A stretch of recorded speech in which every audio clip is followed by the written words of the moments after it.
Alright everyone, this is basically my bug out bag, my get home bag. Some people call it a 75-hour bag, 74-hour, whatever it was. Basically this is a dirt biking bag. I have a lot of stuff in this bag. I think it's a little bit too heavy, but at the same time, I still have to add stuff in here. This bag isn't complete. So let's get into it. I'd like to, go through the bag and tell you what I have in it, what I don't have in it that I do need, and help you guys build your bags. If you need help, just message me. And alright, let's get to it. So like I said, this is a dirt bike bag. Basically, if it has, this bag is basically designed so if there's an emergency and this can help me survive, it's done my job, or done its job, my bad. Some people have 3 different bags. They have, a code 1, code 2, code 3, code orange, code blue, code red. And I find that to be useless, because if you have one bag with all of your stuff in it, then it'll be a lot easier to carry, and you won't have, 3 bags to carry. So, alright. I'll show you the stuff inside of this bag, and I'll walk through it. Of course, toilet paper. You always have to have toilet paper. Unless you have a corn cob husk, then there you go. I have a can of just regular tuna fish. This is in water, it's not in the oil. I don't know if there's a difference between the shelf life between the two. Have some electrical tape. Comes in handy. I don't have duct tape in here right now. I need to add duct tape, which is, of course, duct tape fixes everything, helps everything. 2 bottles of water. Alright, I have this cup that I got at the dollar store, Dollar General, and just a normal cup, and it had a zebra print piece of paper in here that made it look really cool, so I got it. And I thought, hey, that'd be a good cup for, survival and everything, because it unscrews. And now, you have 2 cups, but yet, it takes up only about the size of one normal 16 fluid ounce cup. I have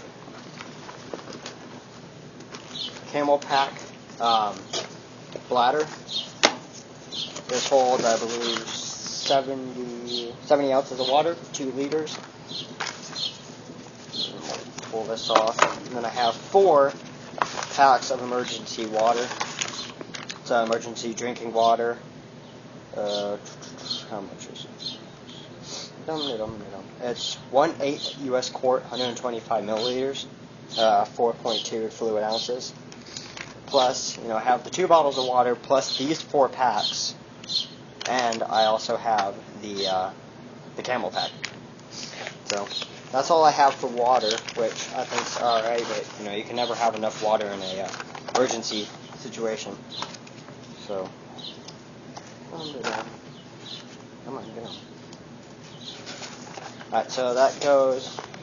So far we've been through water, the 1 can of tuna fish, the electrical tape, toilet paper, and the cup.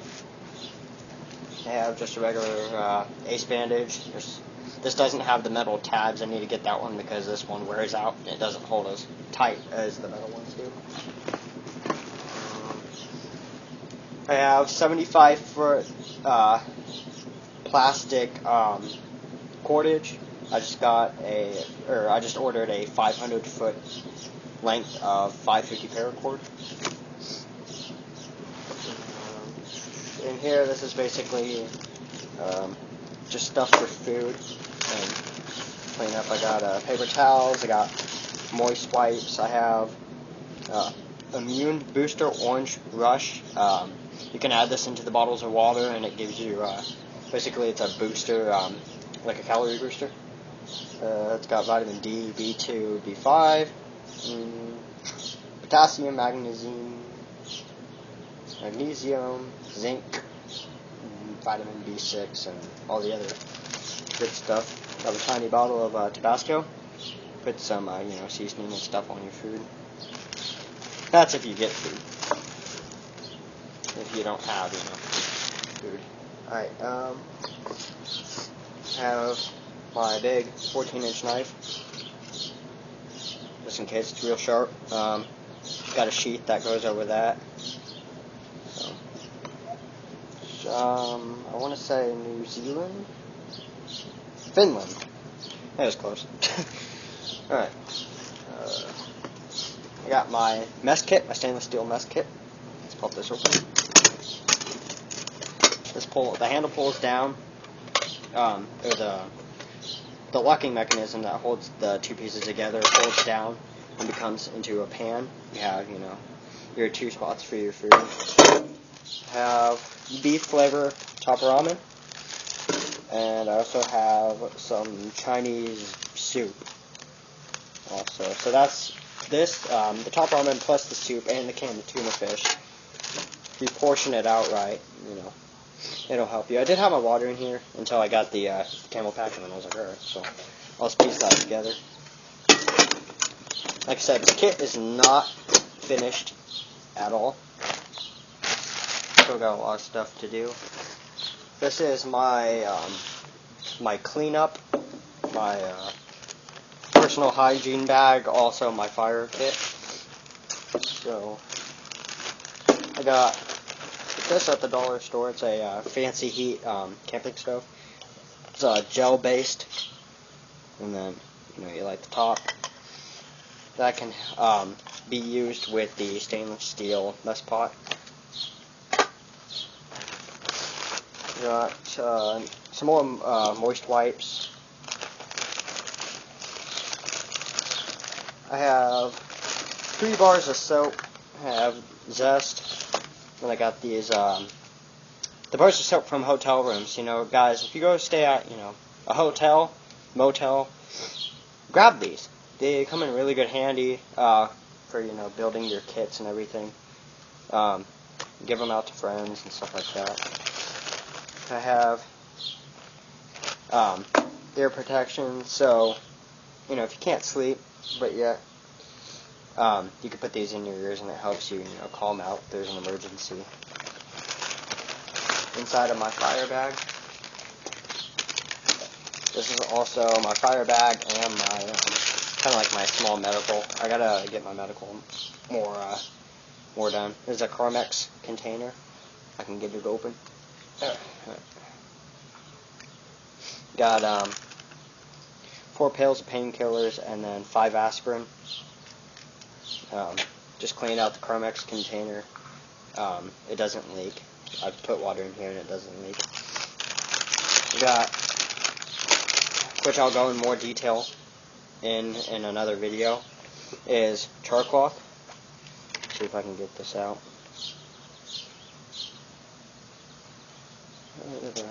This is char cloth. Put it in an Altoids container and smoke it. Put it on fire. I suggest doing this outdoors because it creates a lot of smoke. Poke a hole in the top of the Altoids container. Put your 100% cotton. It has to be 100% inside of the Altoids container. Light it up, and as soon as you start seeing like a small vapor of smoke coming out of the hole in the top, light it with a match and see if it burns. Blow it out if it does burn, and then basically pop it open or let it cool, pop it open, and then you have char cloth. It'll take a strike really fast, and I can demonstrate that for you guys in a second. I got a flint and steel. There's a magnesium flint rod. Magnesium's on this side, flint's on this side. Has a forgot what these are called, but basically just take it off, scrape away, use the scrape side, scrape the chunks of magnesium off, flip it over, and then use your flint and strike it on the thing, and you should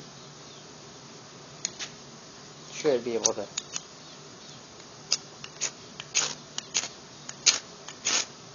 get a nice spark. I'm tired. And that's basically for that. Real simple. Costs a couple dollars online. You can probably get it for way cheaper. Amazon has them. If you have Amazon Plus, whatever it's called, definitely get on there. That's the magnesium flint rod. I have 2 things of matches. I need to get up. Got 2 boxes of matches. Again, there's the other side, or the other one. Got, of course, lighter, an old Bic lighter that you get basically anywhere. Got a thing of chapstick. Chapstick is a petroleum-based product, so it'll take a lot. If you put it on cotton, put that inside of a pill bottle, and it'll take a spark really good and ignite. Then, if you have your last resort, if none of that works, a condom. If you use a condom, this is just Lifestyle's condom. Basically, what you do is you take the condom, you fill it up with water, it creates a parabolic lens, and then if you have a couple sheets of paper or brush, it'll light that tinder. It will be a lot harder to light, if you don't have all this stuff, matches and lighters and stuff. But last resort, you have a condom. So that's basically that for my for that setup. And then the last thing that I have is my radio repeater, 2-meter repeater, and that's what this is. Oh, I have a couple more. Let me show you this stuff first. Inside here I have a couple gloves, wool gloves. Those are hunting gloves from White Deer, I believe. Yeah. And I have this, which was a throwing knife that I got on Amazon a while back ago. And it's pretty sharp. And then what we do with that is, I don't think I have my thing on it. I have a pen. Pen always comes in handy. Like I said, that's the throwing knife. And my other pouch, I always carry a knife on me, just in case. It comes in handy. I have this one, which is a nice small one that you need just in case, if you have to open. I use this for work, cutting open boxes, or was cutting open boxes. I have, now I'll post this on the video. I'll post a link for one of my other friends' videos. He's a bushcraft, or he's into bushcraft movie, and took a key ring, put it on an old shoestring, and then what you do, you take a piece of pipe, or a stick or some sort like that. And let me see if I can pull that piece out. There it goes. Alright, take your pipe or your stick, and then you feed one end of the shoestring through the other part, like that. Basically create a loop in there, just a normal loop. Put it on your pipe and on your piece that you're working with, and pull it together, and just keep winding it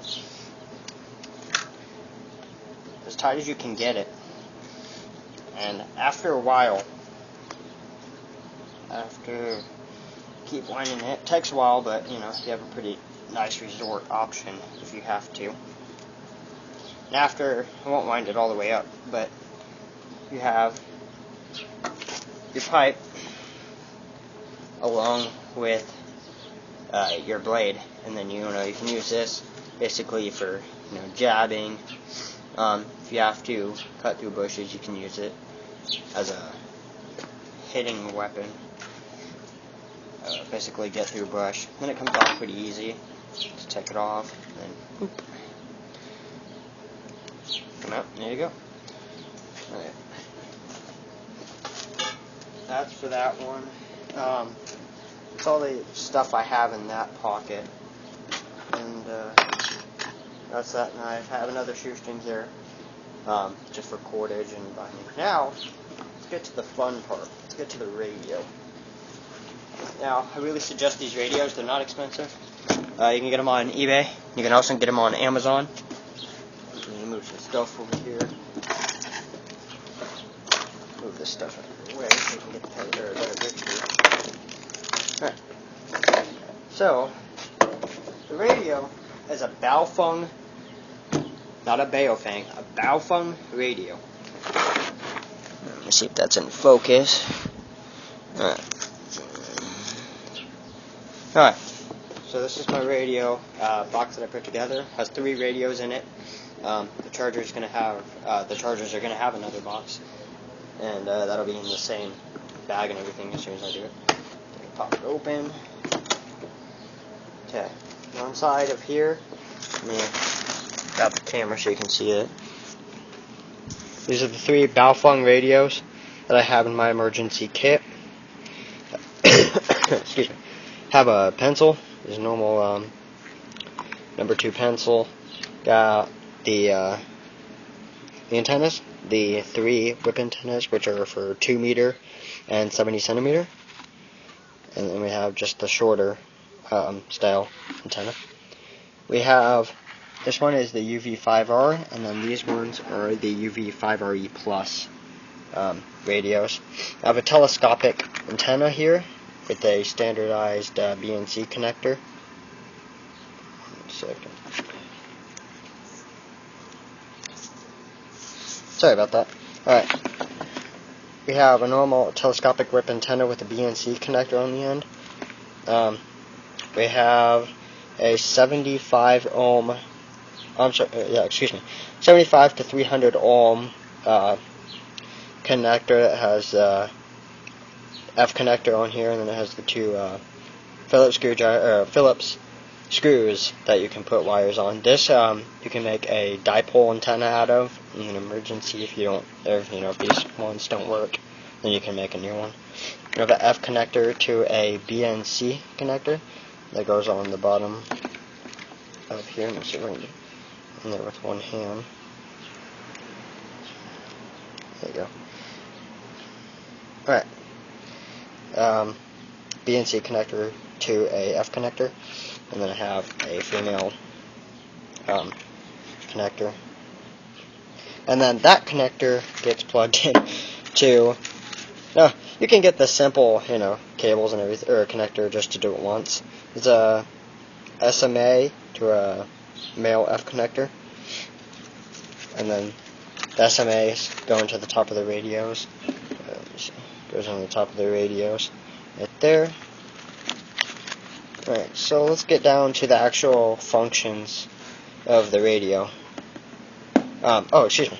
I have a RCA to an male F connector that gets plugged in there if I have to make a weird connector. I have a PL259 to a SMA, or not SMA, to a RCA, and then the RCA I can plug into the bottom. Oh, come on. Sorry, my camera is really freezing today. Sorry about that, guys. Oh, come on. Now I can't get into it. There we go. Nope. Almost. So close.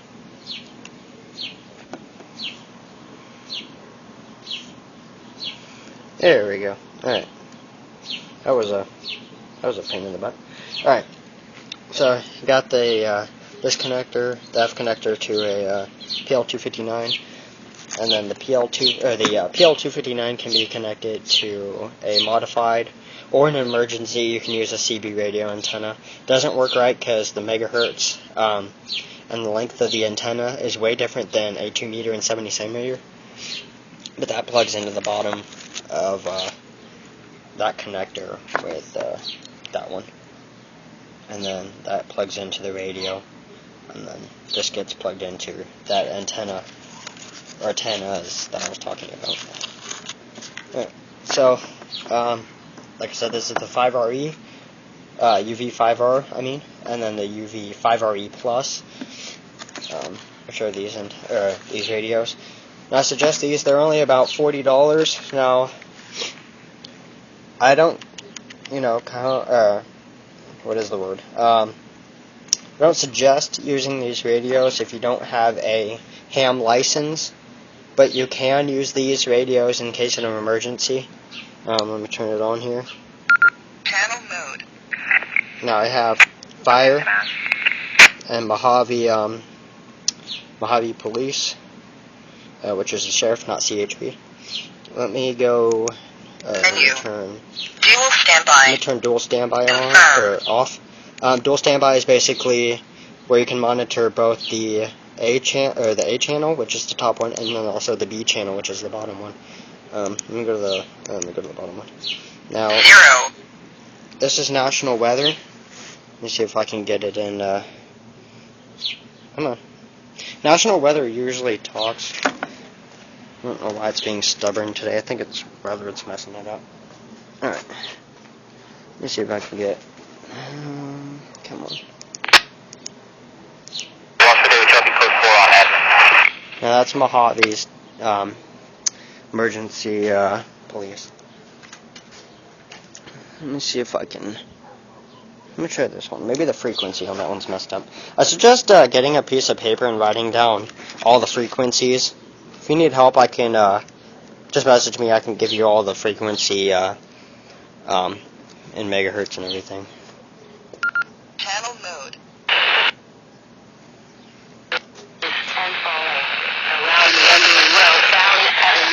The temperature was 82 degrees. The wind was northeast at 6 miles an hour. Ridgecrest reported 82 degrees. The wind was east at 5 miles an hour.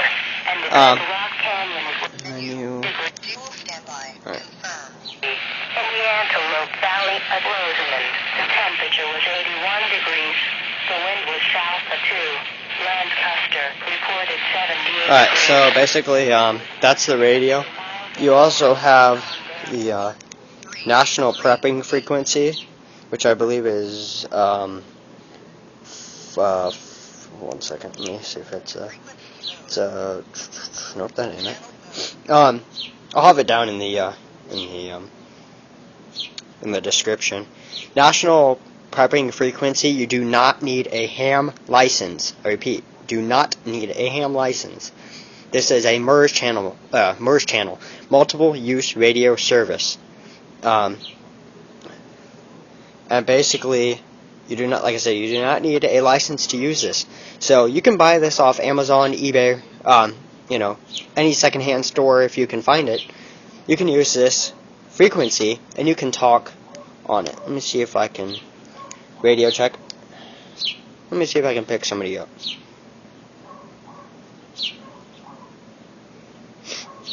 All you say is radio check and then just say your first name.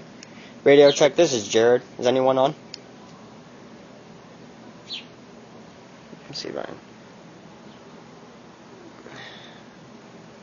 It's getting pretty late, so I'm trying to transmit all the way to Fresno out of my town, my hometown, and see if anyone picks up. Probably won't. Nobody's probably online right now, or on air, I guess you would call it. 3, 9. Prepping 2 meter. 1, 0. For Tuesday night. It's that National Weather Service, 1. which I don't remember what the frequency is. I can have all the frequencies. I'll put the frequencies in the description for national weather and the also the national prepping frequency. 3, Now 0, you can also 1, pick up the 1, 0, 1. you can also shut this off if you use the program Chirp with a programming cable. Let me get it open here. With programming cable. Now that's the fire dispatch out here. Engine 64 complete, 1917. Now 1 second. Alright, so let me show you some stuff that this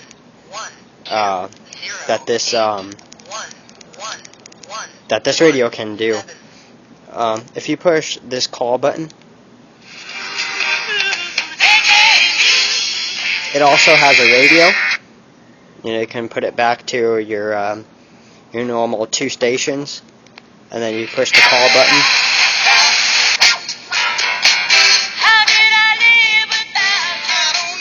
And you have a radio. You have a monitor, flashlight.